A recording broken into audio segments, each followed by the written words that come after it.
সরকারি চাকরি পাওয়াটা সে তো আর মুখের কথা নয়, তবে অনেকেই সঠিক উপায় ফলো করে সরকারি চাকরিকে নিজের বাগে নিয়ে আসতেছে।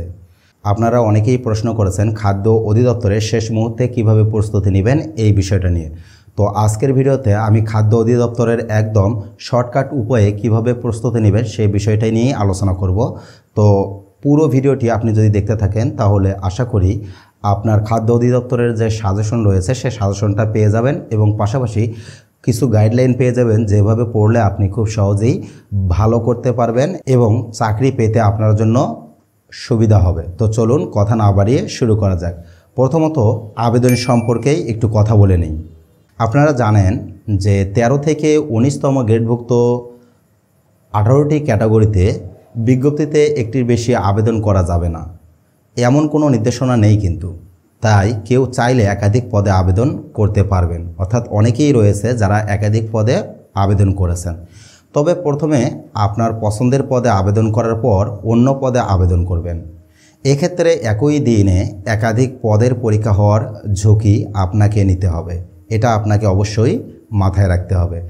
খাদ্য অধিদপ্তরের সর্বশেষ নিয়োগ পরীক্ষাটি জেলা পর্যায়ে অনুষ্ঠিত হয়েছে। অনেকেই প্রশ্ন করেছিলেন জেলা পর্যায়ে পরীক্ষা হয় কিনা। অবশ্যই জেলা পর্যায়ে পরীক্ষা হয়, এবারও এমনটাই হওয়ার সম্ভাবনা রয়েছে। শূন্য পদ খালি থাকা সাপেক্ষে পদায়ন নিজ জেলা বা উপজেলা পর্যায়ে হতে পারে, এই প্রশ্নটা অনেকেই করেছিলেন। দেখুন, যদি শূন্য পদ আপনার জেলা বা উপজেলায় থাকে তাহলে আপনি অবশ্যই জেলা বা নিজের জেলা বা উপজেলাতেই নিয়োগ পাবেন। এর পরের যে বিষয়টা সেটা হচ্ছে প্রস্তুতির জন্য করণীয় কী। চলুন আমরা জেনে নেই প্রস্তুতির জন্য আপনাদের কি কি করতে হবে। খাদ্য অধিদপ্তরের নিয়োগ পরীক্ষাগুলো অনেক প্রতিদ্বন্দ্বিতাপূর্ণ হয়। আপনারা যদি একটু খেয়াল করেন দেখবেন অনেকেই কিন্তু এখানে আবেদন করেছে। এতে কয়েক লাখ প্রার্থী আবেদন করে থাকেন। 13তম গ্রেড থেকে 19তম গ্রেডের যে কোনো চাকরির পরীক্ষায় বেশিরভাগ প্রশ্নই আগের প্রশ্ন থেকে হয়ে থাকে। তাই জব সলিউশন পড়ার ক্ষেত্রে আপনাকে অনেক বেশি মনোযোগী হতে হবে এবং জব সলিউশনের কোনো বিকল্প নেই। এছাড়াও বিসিএস প্রিলিমিনারি, নিবন্ধন, প্রাইমারি, পিএসসির অন্যান্য নিয়োগ এবং সাম্প্রতিক সব জব সলিউশন ব্যাখ্যা সহ পড়ুন। এছাড়া খাদ্য অধিদপ্তরের আগের বছরের বিভিন্ন পদের নিয়োগ পরীক্ষার প্রশ্ন বিশ্লেষণ করে পড়ুন। আগের বছরের প্রশ্ন বিশ্লেষণ করলে আপনি সহজেই বুঝতে পারবেন কোন কোন টপিক থেকে প্রশ্ন বেশি হয়ে থাকে। যেহেতু খাদ্য অধিদপ্তরের নিয়োগ পরীক্ষা, তাই খাদ্য সংশ্লিষ্ট সব তথ্য আয়ত্তে থাকা অত্যন্ত জরুরি। খাদ্য ও কৃষিভিত্তিক বাংলাদেশ ও আন্তর্জাতিক বিভিন্ন সংস্থা ও প্রতিষ্ঠান বিভিন্ন খাদ্যশস্য কৃষিপণ্য উৎপাদনে শীর্ষ জেলা ও বিশ্বে অবস্থান। উন্নত জাতের বিভিন্ন বীজ, বিশ্বের প্রধান প্রধান খাদ্য উৎপাদক দেশ, খাদ্য ও পুষ্টি এবং বাংলাদেশের বন্দর সম্পর্কে জানবেন। এ সকল বিষয় থেকে অবশ্যই প্রশ্ন হয়ে থাকে, কিন্তু আমরা একটু চলুন স্পেসিফিক বিষয়গুলো নিয়ে একটু আলোচনা করি, অর্থাৎ কোন সাবজেক্টের কোন টপিকগুলো থেকে বেশি প্রশ্ন হয়ে থাকে সেই বিষয়গুলো আমরা একটু জেনে নেই। গণিত বিষয়ের প্রস্তুতি কিভাবে নেবেন। গণিত অংশ নিজে নিজের সময় ধরে চর্চা করবেন। গণিতের শর্ট টেকনিক ভালোভাবে রপ্ত করা উচিত। শর্ট টেকনিক না জানলে পরীক্ষার হলে অল্প সময়ে গণিতের সমাধান করা কঠিন হতে পারে।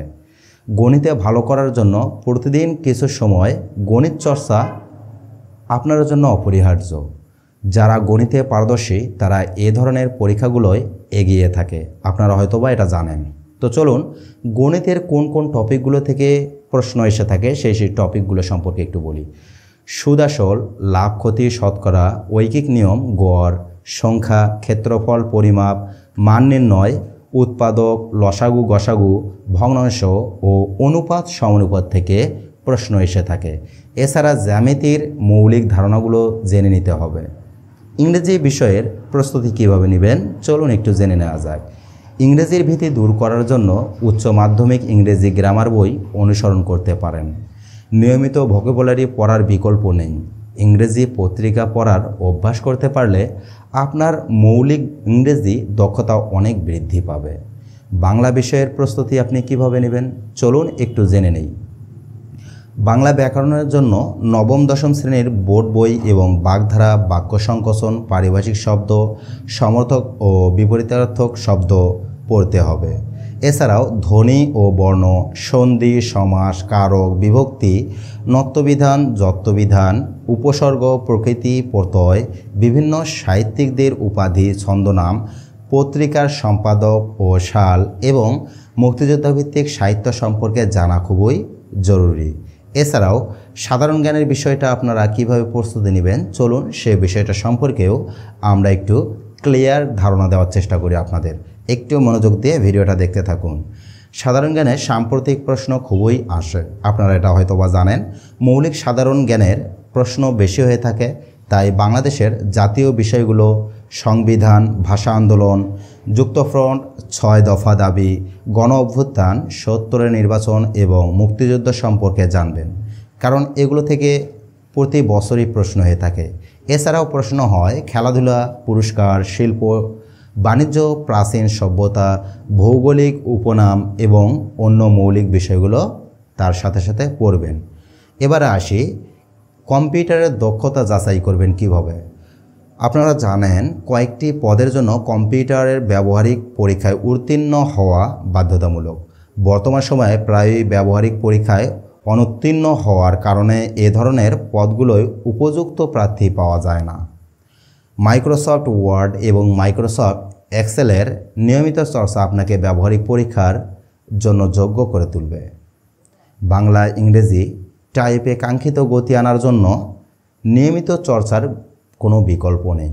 এখন চলুন খাদ্য অধিদপ্তরের দায়িত্ব সম্পর্কে আপনাদের একটু ক্লিয়ার ধারণা দেওয়ার চেষ্টা করি। খাদ্য অধিদপ্তরের দুটি আকর্ষণীয় পদ হলো উপখাদ্য পরিদর্শক এবং সহকারী উপখাদ্য পরিদর্শক। এটা আপনারা জানেন।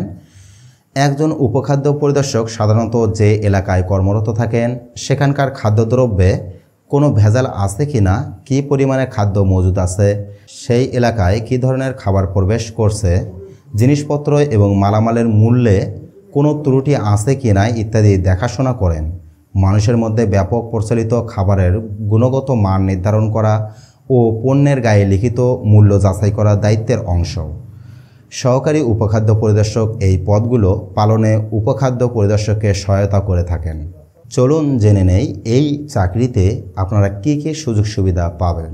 একজন সহকারী কর্মচারী হিসাবে যেসব সুবিধা পাওয়া যায়, তবে একজন উপখাদ্য পরিদর্শক বা সহকারী উপখাদ্য পরিদর্শক বিশেষ কিছু সুবিধা পেয়ে থাকেন। ম্যাজিস্ট্রেট না হয়েও মোবাইল কোর্ট পরিচালনায় অংশগ্রহণ করা, ম্যাজিস্ট্রেটের নেতৃত্বে ৩-৪ জন মোবাইল কোর্ট পরিচালনাকারী দলের সদস্য হতে পারবেন। এই পদগুলোর কিছু পোস্টিং বন্দরগুলোই হয়ে থাকে, যেখানে আমদানি রপ্তানি করা বিভিন্ন দ্রব্যের ভেজাল নির্ণয় এবং গুণগত মান পরীক্ষা করতে হবে। আশা করছি খাদ্য অধিদপ্তর সম্পর্কে মোটামুটি একটা ক্লিয়ার ধারণা পেয়ে গেছেন যে আসলে কোন বিষয়গুলো পড়া উচিত এবং এর বাইরে যেগুলো আছে সেগুলো আসলেও পড়া উচিত নয়। এই বিষয়টা অবশ্যই আপনারা বুঝতে পেরেছেন। তবে আপনারা যদি চান তাহলে প্রতিটা সাবজেক্টের আলাদা আলাদা করে সাজেশনের একটা পূর্ণাঙ্গ ভিডিও দিতে পারি আমি, সে সম্পর্কে আপনারা অবশ্যই কমেন্টে জানাবেন। যদি আপনাদের কমেন্টের পরিমাণ বেশি হয়, আপনারা যদি বেশি পরিমাণে আগ্রহী হয়ে থাকেন এই বিষয়ে, তাহলে আমি চেষ্টা করব আগামীতে প্রশ্ন পদ্ধতি অ্যানালাইসিস করে আপনাদেরকে একটা পূর্ণাঙ্গ সাজেশন দেওয়ার জন্য। তো যারা এই চ্যানেলে নতুন তারা অবশ্যই চ্যানেলটিকে সাবস্ক্রাইব করে পাশে থাকা বেল আইকনটি বাজিয়ে দিবেন। আজকের মতো এখানেই বিদায় নিচ্ছি, দেখা হচ্ছে আবারও নতুন কোনো ভিডিওতে। সে পর্যন্ত ভালো থাকুন, সুস্থ থাকুন, আল্লাহ হাফেজ।